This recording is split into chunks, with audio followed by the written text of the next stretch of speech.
ka-Health Real Talk, magugulatin ka ba? Hello mga ka-Health Real Talk muli, napansin nyo ba na may mga taong konting kaluskus lang o biglang tawag lang nagugulat agad? At ang mas nakakatawa ay pagkatapos nilang magulat, hihingi sila ng ano ulit sinabi mo?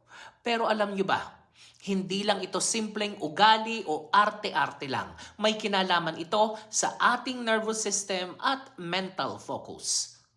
Fight or flight response. Ang pagiging magugulatin ay natural na bahagi ng ating fight or flight response. Kapag ang katawan natin ay nakakakita ng biglang stimulus, tunog, galaw o ilaw, automatic na magre-react ang utak at ang katawan para ipagtanggol tayo. Para bang sinasabi ng katawan, "Uy, baka panganib na yan."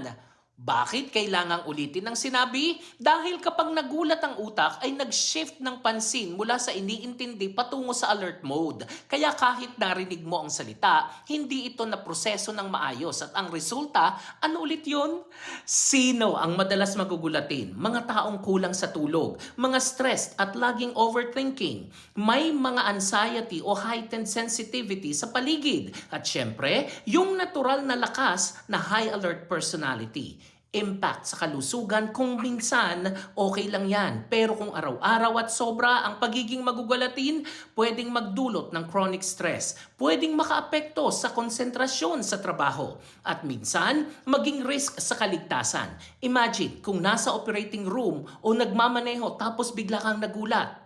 Ano ang pwede mong gawin? Practice deep breathing exercises. I-manage ang stress at siguraduhin sapat ang tulog. Kung sobra-sobra na at may kasamang anxiety, kumonsulta sa doktor o psychologist. At kung ikaw ang kasama na magugulatin, konting pasensya at wag naman silang laging gulatin for fun.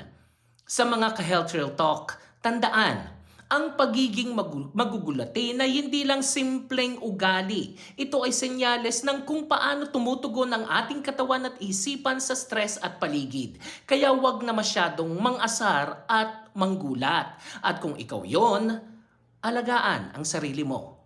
Ako po si Arlene para sa Health Real Talk. Have a nice day everyone.